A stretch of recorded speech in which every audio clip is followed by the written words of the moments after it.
72 melakarta ರಾಗಗಳಲ್ಲೂ tune ಮಾಡಿದ್ದೀನಿ ನಾನು ಅಂತ ಹೇಳೋದು. It may be true also.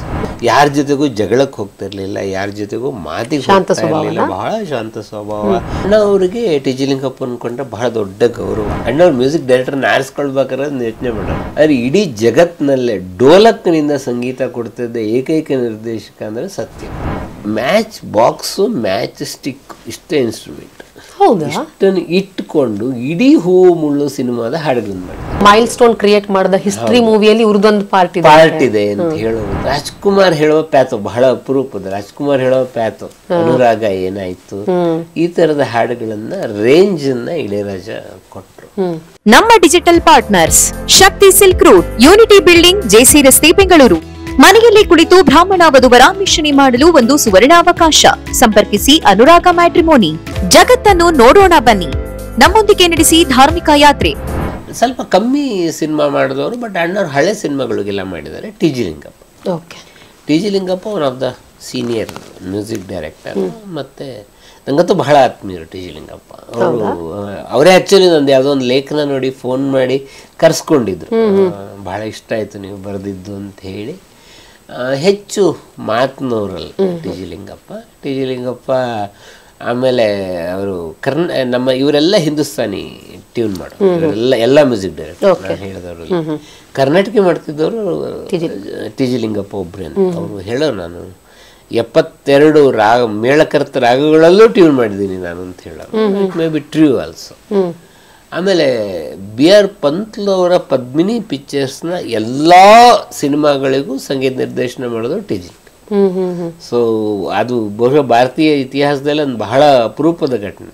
ಒಂದು ಪ್ರೊಡಕ್ಷನ್ ಹೌಸ್ನ ಎಲ್ಲ ಸಿನಿಮಾಗಳಿಗೂ ಟಿ ಜಿ ಲಿಂಗಪ್ಪ ಮ್ಯೂಸಿಕ್ ಮಾಡಿ. ಹೌದು, ಅಷ್ಟೊಂದು ಫೇವ್ರೇಟ್. ಆಮೇಲೆ ಟಿ ಜಿ ಲಿಂಗಪ್ಪ ಕೂಡ ಹೀಗೆ ಹೊರಗಡೆ ಎಲ್ಲೂ ಊಟ ಮಾಡ್ತಾ ಇರಲಿಲ್ಲ. ಬೊಬ್ಬ ಅಂದರೆ ಇಡ್ಲಿ. ಅವರು ಹೆಚ್ಚು ಮದ್ರಾಸಲ್ಲೇ ಸಿನಿಮಾಗಳಾಗ್ತಾ ಇತ್ತಲ್ಲ, ಮದ್ರಾಸಲ್ಲಿ ಸಿನಿಮಾಗಳಾಗ್ತಿರೋದ್ರಿಂದ ಅವರು ಮನೆಗೆ ಊಟಕ್ಕೆ ಹೋಗೋರು. ಮನೆಗೆ ಊಟಕ್ಕೆ ಹೋಗಿ ಬಂದ್ಬಿಡೋರು. ಬಂದ್ಬಿಟ್ಟ ಮೇಲೆ ಅವ್ರಿಗೆ ಏನು ಅಂತಂದರೆ ಆ ಊಟದಲ್ಲೂ ಕೆಲವು ಸ್ಪೆಷಾಲಿಟಿ ಇರ್ತಿತ್ತು. ಅದು ಅದೇ ಐಟಮ್ಗಳು ಇರಬೇಕು. ಹಬ್ಬಬ್ಬ ಅಂತಂದರೆ ಆಮೇಲೆ ಎಲೆ ಅಡಿಕೆ ಹಾಕೋರು, ಒಂದು ಸೆಂಟ್ ಅಡಿಕೆ ಹಾಕೋರು. ಕಾಫಿ ಕರೆಕ್ಟಾಗಿ ಕಾಫಿ ಆಗಬೇಕು ಈ ಥರದ್ದು ಆನ್ ಟೈಮ್. ಆಮೇಲೆ ಅವ್ರಿಗೊಂದು ಬಹಳ ಹವ್ಯಾಸ ಇದ್ದಿದ್ದು, ಯಾರ ಜೊತೆಗೂ ಜಗಳಕ್ಕೆ ಹೋಗ್ತಿರ್ಲಿಲ್ಲ, ಯಾರ ಜೊತೆಗೂ ಮಾತಿಗೆ ಹೋಗ್ತಾ ಇರಲಿಲ್ಲ, ಬಹಳ ಶಾಂತ ಸ್ವಭಾವ. ಆಮೇಲೆ ಯಾರೋ ಬಹಳ ಬೆದಕಿ ಅವ್ರು ನಿಮಗೆ ಹಿಂಗೆ ಅಂತಂದ್ರೆ ಯಾವಾಗಲೂ ಬಿಡಿ ಅಂತ ಬಿಟ್ಬಿಡೋ ಅಂತವ್ರು. ಆಮೇಲೆ ಅದು ಮದ್ರಾಸ್ ಬೀಚ್ಗೆ ಕಾರು, ಅವ್ರದ್ದೊಂದು ಅಂಬಾಸಿಡರ್ ಕಾರ್ ಇತ್ತು, ವೈಟ್ ಅಂಬಾಸಿಡರ್ ಕಾರ್. ಆ ಅಂಬಾಸಿಡರ್ ಕಾರಲ್ಲಿ ಹೋಗ್ಬಿಟ್ಟು ಮದ್ರಾಸ್ ಬೀಚ್ ನೋಡ್ಕೊಂಡು ವಾಪಸ್ ಬರೋರು. ಅಷ್ಟೇ ಅವ್ರು ಮಾಡ್ತಾ ಇದ್ದು ಹೊರಗಡೆ ಅಂತ ಹೇಳಿ.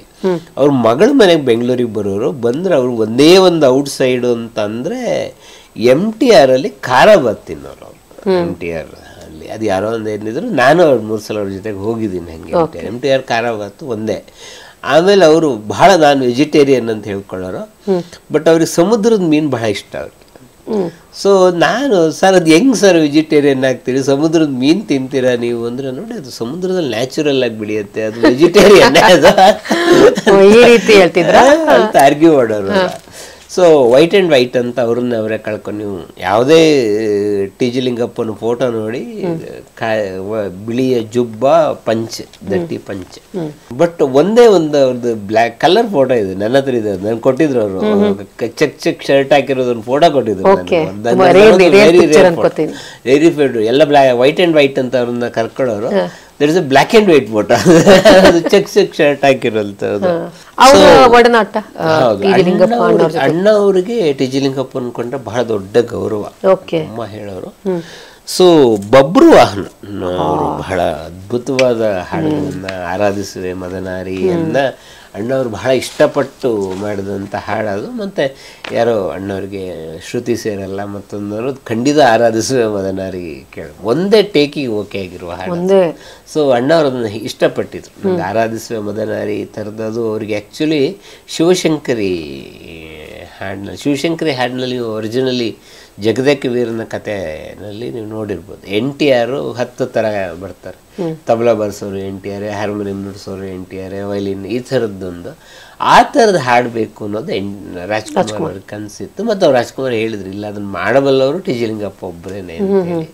ಬಬ್ರುವಾಹನದ ದ ಬೆಸ್ಟ್ ಸಾಂಗ್ಸ್, ಬಬ್ರುವಾಹನದ ಎಲ್ಲ ಹಾಡುಗಳು, ಅದು ಸರ್ ಅರ್ಜುನ ಮತ್ತೆ ಬಬ್ರುವಾಹನ, ಅದು ಒಂಥರ ಅದೇ ಯಾರು ತಿಳಿಯರೋ ನಿನ್ನ ಭುಜಬಲದ ಪರಾಕ್ರಮ. ಏನು ಅಂದ್ರೆ ಒರಿಜಿನಲಿ ತೆಲುಗುನವರು, ಮತ್ತೆ ಈ ಸಂಪೂರ್ಣ ರಾಮಾಯಣಕ್ಕೆಲ್ಲ ಸಂಗೀತ ಮಾಡೋದಂಥವ್ರು ಟಿ ಜಿ ಲಿಂಗಪ್ಪ. ಹಂಗಾಗಿ ಅವರಿಗೆ ಸೀಸ ಪದ್ಯಗಳು, ಕಂದ ಪದ್ಯಗಳು ಇದನ್ನೆಲ್ಲ ಮಾಡೋದು ಗೊತ್ತಿತ್ತು. ಸೊ ಹಾಗಾಗಿ ಅದನ್ನು ಬಹಳ ಅದ್ಭುತವಾಗಿ ಮಾಡಿದ್ದಾರೆ ಅವರು. ಆಮೇಲೆ ತಾಯಿಗೆ ತಕ್ಕ ಮಗ, ತಾಯಿಗೆ ತಕ್ಕ ಮಗ ಟಿ ಜಿ ಲಿಂಗಪ್ಪ ಸಂಗೀತ ಮಾಡಿದಂಥ ಒಂದು ಬಹಳ ಅಪರೂಪದ ಸಿನಿಮಾ. ಅದರಲ್ಲಿ ಚಳಿ ಚಳಿ ಮೈಯಲ್ಲಿ ಈ ಥರದ ಒಂದು ಆಫ್ರಿಕನ್ ಜಾಸ್ ಇಟ್ಕೊಂಡು, ನಾನು ಎಂಥ ಸೊಗಸು ಮಗುವಿನ ಮನಸ್ಸು, ಈ ಥರದ ಹಾಡುಗಳನ್ನು, ಆಮೇಲೆ ಚಂದ್ರನ ಚಾಟಿಗೆ ಚಂದ್ರನ ಸಾಟಿ ಬೇರೆ ಯಾರಿಲ್ಲ, ಈ ಥರದ ಹಾಡುಗಳನ್ನು ತಾಯಿಗೆ ತಕ್ಕ ಮಗದಲ್ಲಿ ಮಾಡಿದ್ರು. ಅದಾದಮೇಲೆ ಶ್ರುತಿ ಸೇರಿದಾಗದಲ್ಲಿ ಬೊಂಬೆ ಆಟವಯ್ಯ NS ಉಮೇಶಿಗೆ ಅಣ್ಣವ್ರು ಹಾಡ್ತಾರಲ್ಲ, ಬಹಳ ಇಷ್ಟಪಟ್ಟ ಕ್ಲಾಸಿಕಲ್ ಸಿಚುವೇಶನ್ ಹಾಗೆ ಇರುತ್ತಲ್ಲಿ. ಅಣ್ಣವ್ರು ಮ್ಯೂಸಿಕ್ ಡೈರೆಕ್ಟರ್ನ ಆರಿಸ್ಕೊಳ್ಬೇಕಾದ್ರೆ ಯೋಚನೆ ಮಾಡೋರು, ಅಂದ್ರೆ ಯಾವ ಥರದ ಸಾಂಗ್ ಇವ್ರ ಹತ್ರ ನಾನು ತಗೋಬಹುದು ಅವರು ಕೂಡ ಯೋಚನೆ ಮಾಡೋರು. ಭಾಗ್ಯವಂತದಲ್ಲಿ ಒಂದು ಅದ್ಭುತವಾದ ಅಣ್ಣವ್ರು ಹಾಡಿದ್ದಾರೆ, ತಿಳಿದವರು ಇಲ್ಲ ಮೂಢರು ಅಂತ ಹೇಳಿ. ಅದು ತುಂಬ ಅದ್ಭುತ. ಅದು ಬಹುಶಃ ಅಣ್ಣವರು ಹಾಡಬಹುದಾದ ಅದ್ಭುತವಾದ ಹಾಡು, ಟಿ ಜಿ ಲಿಂಗಪ್ಪನವರು ಮಾಡಿದ ಅದ್ಭುತವಾದ ಮ್ಯೂಸಿಕ್, ಬಹಳ ಇಷ್ಟವಾದ ಹಾಡು ನನಗೆ. ಸೊ ಇದು ಟಿ ಜಿ ಲಿಂಗಪ್ಪನವರು ಮಾಡಿದಂಥ ಹಾಡುಗಳು. ಆಮೇಲೆ ಸಂಗೀತಂ ಒಬ್ರು ಕನ್ಫ್ಯೂಸ್ ಇದೆ, ಅದು 2 ಥರದ ಪ್ರೊನೌನ್ಸಿಯೇಷನ್ ಇದೆ ಅವರು. ಯಾಕಂದ್ರೆ ಅದು ಒರಿಜಿನಲಿ ತಮಿಳು ಪ್ರೊನೌನ್ಸಿಯೇಷನ್ ಆಗಿರೋದ್ರಿಂದ. ಹೌದು, ನನಗೆ ತಮಿಳಲ್ಲಿ ಕೆಲವು ಅಕ್ಷರಗಳು ಸಾ ಸಿ ಹೇಳಬೇಕು, ಸಾ ಹೇಳಬೇಕು. ಇದೊಂದು ಸಂಗೀತಂ ಶ್ರೀನಿವಾಸರಾವ್ ಒಂದು ಸಿನಿಮಾ ಭಾಗ್ಯದ ಲಕ್ಷ್ಮೀ ಬಾರಮ್ಮಕ್ಕೆ ಮ್ಯೂಸಿಕ್ ಮಾಡಿದ್ದಾರೆ, ಅವರೇ ಸ್ವತಃ ಸಂಗೀತಂ ಶ್ರೀನಿವಾಸರಾವ್ ಸ್ವತಃ ಸಂಗೀತ ನಿರ್ದೇಶಕರು ಕೂಡ. ಆ ಸಂಗೀತ ಅವ್ರ ಜೊತೆಗೆ ಬಂದಿದ್ದೆ ಹೆಂಗೆ ಆ್ಯಕ್ಚುಲಿ. ಅದರಲ್ಲಿ ಭಾಗ್ಯದ ಲಕ್ಷ್ಮೀ ಬಾರಮ್ಮದಲ್ಲಿ ಬಹುಶಃ ಯಾವ ಕವಿಯೂ ಬರೆಯಲ್ಲ ಇಂಥ, ಅದು ಅಣ್ಣವ್ರಿಗೂ ಬಹಳ ಇಷ್ಟ ಆ ಸಿನಿಮಾದ ಬಹಳ ಅದ್ಭುತವಾದ ಹಾಡದು. ಸತ್ಯಂ ನಮ್ಮಲ್ಲಿ ಬೇರೆ ಬೇರೆ ಇನ್ಸ್ಟ್ರೂಮೆಂಟ್ ಇಂದ, ಹಾರ್ಮೋನಿಯಂ ಇಂದ ಟ್ಯೂನ್ ಮಾಡ್ತಾರೆ, ಗಿಟಾರ್ ಇಂದ ಮಾಡ್ತಾರೆ, ವೀಣೆಯಿಂದ ಮಾಡ್ತಾರೆ ಸಾಮಾನ್ಯಕ್ಕೆ, ಈಗಂತೂ ಕೀಬೋರ್ಡ್ ಇಂದ ಮಾಡ್ತಾರೆ. ಆದ್ರೆ ಇಡೀ ಜಗತ್ನಲ್ಲೇ ಡೋಲಕ್ನಿಂದ ಸಂಗೀತ ಕೊಡ್ತಿದ್ದ ಏಕೈಕ ನಿರ್ದೇಶಕ ಅಂದ್ರೆ ಸತ್ಯಂ. ಸತ್ಯಂನ ಬಹಳ ಬಡವರ ಕಾಮಧೇನು ಅಂತ ಕರೆಯೋರು. ಯಾಕಂದ್ರೆ ಎಷ್ಟೋ ಜನ ಪ್ರೊಡ್ಯೂಸರ್ಗಳು ಸಿನಿಮಾ ಮಾಡೋಕ್ಕಾಗಿದ್ದು ಸತ್ಯಂನಿಂದಲೇ. ಅಲ್ಲ ಅಂದ್ರೆ ನಿಮ್ಗೆ ಕಮ್ಮಿ ಬಜೆಟ್ ಅಲ್ಲಿ ದ ಬೆಸ್ಟ್ ಕೊಡು, ಕಮ್ಮಿ ಇನ್ಸ್ಟ್ರೂಮೆಂಟ್, ನಿಮ್ ಬಜೆಟ್ ಎಷ್ಟಿದೆ ಹೇಳಿ, ಅದಕ್ಕೆ ನಾನು ಸಿನಿಮಾ ಮಾಡ್ಕೊಡ್ತೀನಿ ಅಂತ ಹೇಳಿ. ಹಾಗಾಗಿ ಎಷ್ಟೋ ಜನ ಸಿನಿಮಾಗಳನ್ನು ಮಾಡಿದ್ರೆ ಅವರು ಸತ್ಯಂ ಕಾರಣ. ನಂಗೆ ಸತ್ಯಂ ಬಗ್ಗೆ ಒಂದು ಬಹಳ ಹೇಳಲೇಬೇಕಾದೊಂದು ಘಟನೆ ಇದೆ. ಅವಾಗೆಲ್ಲ ಏನು ಅಂತಂದ್ರೆ ಸ್ಟುಡಿಯೋದಲ್ಲಿ ಬಹಳ ಟೈಮ್ ಆಗ್ಬಿಡುತ್ತೆ ಅಂತ ಹೇಳಿ ಬಿಡದಿ ಮನೆಗಳನ್ನು ಮಾಡಿ ಅಲ್ಲಿ ಮ್ಯೂಸಿಕ್ ಕಂಪೋಸಿಷನ್ನು ಮತ್ತೊಂದೆಲ್ಲ ಮಾಡಿ ಸ್ಟುಡಿಯೋದಲ್ಲಿ ಅಂದ್ರೆ ಫೈನಲ್ ರೆಕಾರ್ಡಿಂಗ್. ಯಾಕಂದ್ರೆ ನಿಮ್ಗೆ ಅರ್ಧ ಗಂಟೆ ಸ್ಟುಡಿಯೋ ಬುಕ್ ಮಾಡಿದ್ರೆ ರಿಹರ್ಸಲ್ ಎಲ್ಲ ಟೈಮ್ ತೆಗೆದ್ಬಿಡುತ್ತೆ. ಹೌದು, ಅದು ಪೇಮೆಂಟ್ ಮಾಡೋದಿಲ್ಲ. ಸೊ ಅದಕ್ಕಿಂತ ನೀವು ಬಿಡದಿ ಮನೆ ಮಾಡೋದು ಬಹಳ ಸುಲಭ ಅಂತ ಹೇಳಿ ಹೂವು ಮುಳ್ಳು ಅಭಯನ ಹಿಡಿದು ಸಿನಿಮಾ. ಇದಕ್ಕೆ ಗೀತಪ್ರಿಯ ಲಿರಿಕ್ ರೈಟರು, ಸತ್ಯಂ ಸಂಗೀತ ನಿರ್ದೇಶಕರು ಶ್ರೀರಾಮ್ಪುರದಲ್ಲಿ ಮನೆ ಮಾಡಿದ್ದಾರೆ. ಇದು ಆ್ಯಕ್ಚುಲಿ ಇವ್ರು ಮನೆ ಮಾಡ್ತಾ ಇದ್ದಿದ್ದು ಅಂತ ಏರಿಯಾದಲ್ಲೇ, ಅಂದರೆ ನಿಮ್ಗೆ ಕಮ್ಮಿ ಬಾಡಿಗೆ ಸಿಗಬೇಕು ಆ ಥರದ್ದು. ನೀವು ಮದ್ರಾಸ್ಗಿಂತ ಬೆಂಗಳೂರಲ್ಲಿ ಕಮ್ಮಿ ಬಾಡಿಗೆ, ಅಂದರೆ ಟ್ಯೂನ್ ಎಲ್ಲ ಇಲ್ಲಿ ರೆಡಿ ಮಾಡ್ಕೊಂಡು ಹೋದ್ರೆ ಮದ್ರಾಸ್ ಸ್ಟುಡಿಯೋ ಫೈನಲ್ ರೆಕಾರ್ಡಿಂಗ್ ಅಂತೇಳಿ. ಸರಿ, ಶ್ರೀರಾಮ್ಪುರದ ಮನೆಗೆ ಬಂದರೆ ಇವರಿಬ್ಬರು ಅವ್ನ ಕೀಯಲ್ಲಿ ಎತ್ಕೊಂಡು ಹೋಗ್ಬಿಟ್ಟಿದ್ದಾನೆ. ಇನ್ಯಾರೋ ಉಳ್ಕೊಂಡಿರ್ತಾರಲ್ಲ ಜೊತೆಗೆ ರೂಮ್ಮೇಟ್ ಅಂದ್ರೆ ಸಿನಿಮಾಗೆ ಸಂಬಂಧಪಟ್ಟವ್ರೆ, ಅವನು ಕೀ ಇಟ್ಟಿಲ್ಲ. ಅವರು ಅವಾಗೆಲ್ಲ ಮೊಬೈಲ್ ಇಲ್ಲ, ಮತ್ತೆ ಎಲ್ಲಿದ್ದಾರೆ ಕೇಳೋದಿಲ್ಲ. ಕೊನೆಗೆ ಯಾರನ್ನೋ ವಿಚಾರಿಸಿದ್ರೆ ಅವ್ನು ಇಷ್ಟೊತ್ತಿಗೆ ಬರ್ತಾನೆ. ಅಲ್ಲಿವ್ರಿಗೆ ಏನು ಮಾಡೋದು, ಆ ಶ್ರೀರಾಮ್ಪುರದಲ್ಲಿ ಒಂದು ಪಾರ್ಕಲ್ಲಿ ಕುತ್ಕೊಂಡು ಸತ್ಯಂ ಹೇಳಿದ್ರೆ ಟ್ಯೂನ್ ಮಾಡ್ತೀನಿ, ಹಾಡು ಮಾಡ್ಬಿಡೋಣ, ಯಾಕೆ ಕಾಯೋದು ಅಂತ.